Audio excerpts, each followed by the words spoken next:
This, I suppose, might be Britain in 10 or 20 years' time. You might live in a place like this. Only 4 years ago, there were 25 people here. Now there are 25,000 living within a few hundred yards of where I'm standing. This is Vällingby, the most modern town in Europe, possibly in the world. It's a symbol of Swedish prosperity. And I've come here to see what life could be like in Sweden today, and incidentally, what it might be like for us in 10 or 20 years' time. But is this where we want to be? Sweden has some of the highest figures for divorce, drunkenness and suicide. Is life too safe, too ordered for a human being in this air-conditioned mechanical paradise? Materially, Vällingby is an astonishing feat. A new town, it has all the shopping facilities of a smart city centre. There are branches of Stockholm's most expensive milliners, farriers and jewellers. And in the shopping centre, people walk freely and safely. The town of the future has no traffic problems. The fast electric trains from Stockholm, 12 miles but only 20 minutes away, go under the town. And so do the lorries. All the goods are unloaded in these underground bays, and lifts take them up to the shops above. Everything that can be automatic is. If, for example, you arrive at the florist's after hours, there's a machine outside, refrigerated, of course, and you needn't be disappointed. Every shop in Vällingby has its automatic salesman. With one of the guides, I went to the main canteen.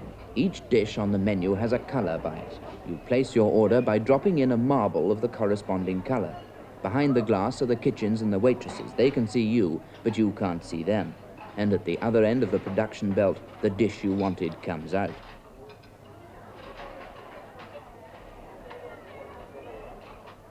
It seems the ultimate in planning. No child need ever cross the street on his way to school, and there are special pathways for prams, almost perfectly designed.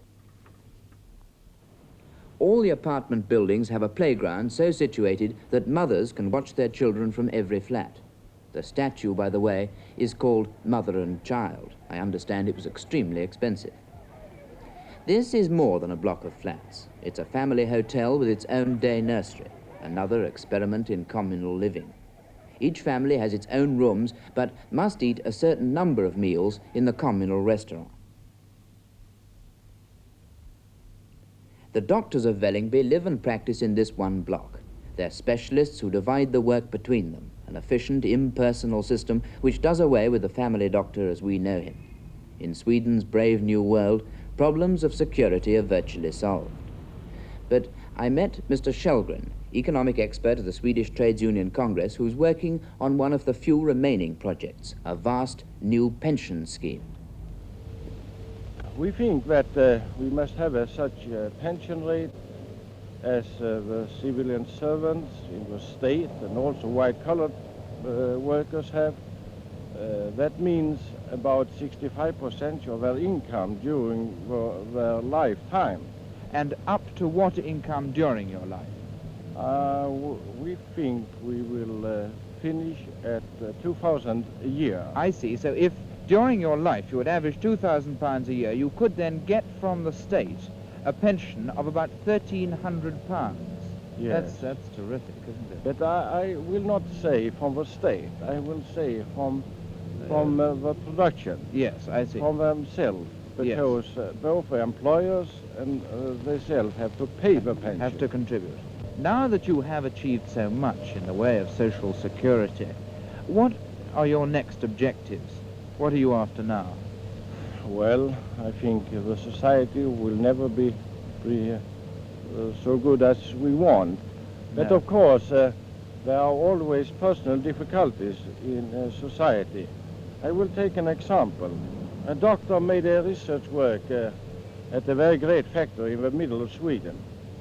And he come to the results that about 1/5 of all employees have some personal difficulties. And so really you want to solve personal difficulties now, do you? That you look upon that as your next objective? Yes, of course, because we want to make people happy. But don't you feel that this is a matter for the individual? Don't you feel that this is the state intruding too much, that you're taking away the power of decision from people entirely, that they must solve their own personal problems, that you can't do this for them? It is not the state. It is not bureaucracy work. It is a job for the society, for us all of us. You have an extremely good industrial record here. There are very few strikes and very high productivity. How do you account for that?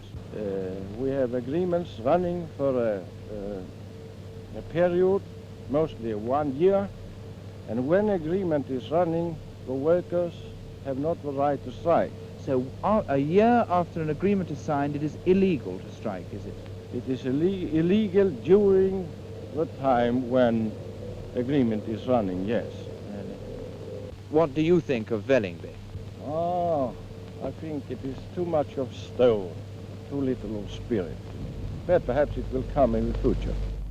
But what do the people of Vällingby think? I visited a couple married 6 weeks ago. Mrs. Locke, with a typical Swedish serious-mindedness, is starting a 3-year university course in English. Her husband is an Englishman who came here on spec without a job just after the war. Do you like living in Vällingby? Yes. I think it's very nice living out in the country, and at the same time you have a big town close to you. And it's also very interesting to see a new town grow up around you. There's a very high standard of living here. People are able to go into all restaurants here. There's no such thing as the rich going to one restaurant and the poor going to another. Everyone is able to take advantage of the facilities that there are here. Well, that's an Englishman's view of Sweden, but we in England read a great deal, much of it I know is nonsense, about Swedish morals. Yes, I've read the articles myself, and I think they're very much exaggerated. Actually, I don't think the English and American people should say so much about the Swedes, because what I've seen in Mayfair in London have shocked me terribly. It's true that in Sweden we're more tolerant towards the unmarried mother, and we don't think worse of her if she has a child. But, and it's even accepted practice that she calls herself Mrs. instead of Miss. I asked the vicar of one of Stockholm's largest churches whether religion played a big part in Swedish life today. No. The influence of religion, of course, has decreased in the last, shall I say, 10 or 20 years. What do you think is the reason for the very high divorce rate in Sweden? One of the most popular reasons of divorce is alcohol. Yes. But then, of course, I think it is the pressure of the daily life that people are so nervous, and they can't speak naturally to each other. I often see that people coming to me, they haven't spoken to each other for perhaps a month or 2 months. But the Petersons, who live in this £4,000 house, are an obviously contented family. Mr. Peterson is an upholsterer. He earns about £20 a week, and in spite of higher living costs than in England, he's reasonably well off. Although the house in which they live, 5 of them in all, there's another child as well as these twins, is very cramped. It has only 4 rooms, and to us it seems expensive. We joined the family in their very up-to-date kitchen as they were eating a meal of Swedish pancakes. Mr. Peterson had 85% of the cost of his house advanced by the authorities, and the remaining 15% he contributed by working on the construction of it himself.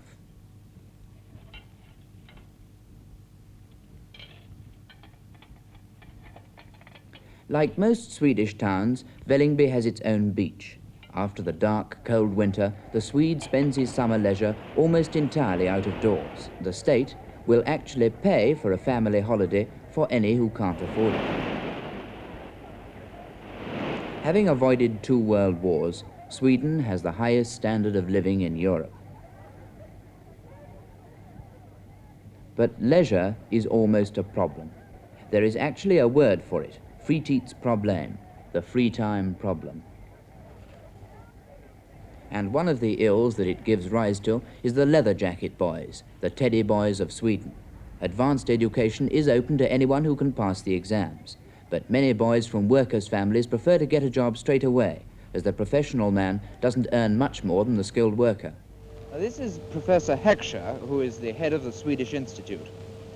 I think you would agree that England is about the most class-conscious of all the world's democracies, and I think what impresses us most of all is the absence of all class snobbery in Sweden. Would you agree? Well, I think that's probably true, that we have very little of it, although the Norwegians think that we have more than they.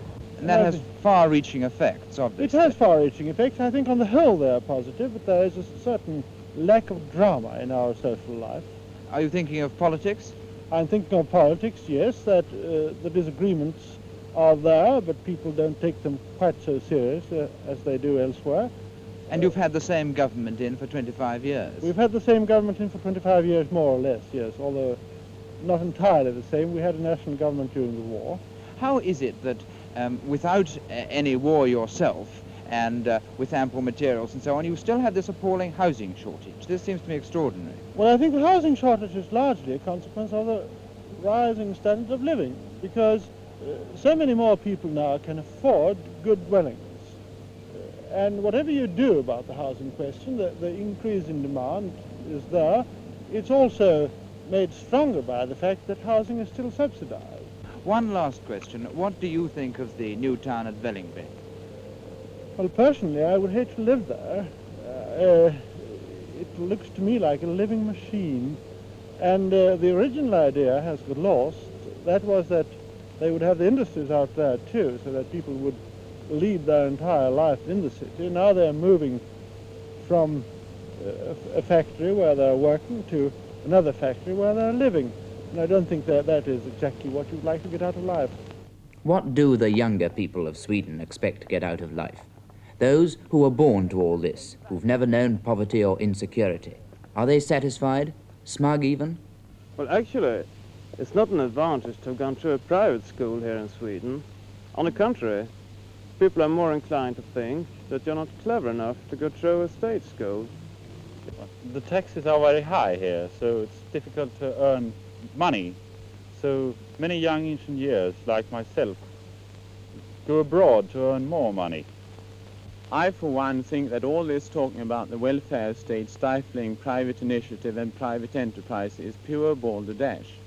We have had a socialist government in this country for a little over 20 years, and there is still a lot to be done.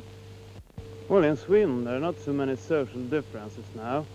For instance, at my college, they still build a lot, and the workers there, they have a little canteen. And in that canteen, you'll find the workers, of course, but also the professors and students. I think that's rather typical for Sweden nowadays.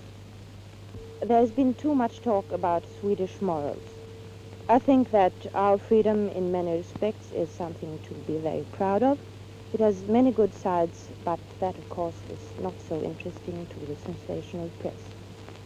My mother has been married twice, and so has my father and my stepfather. And in fact, that isn't very uncommon. Many of my friends have divorced parents.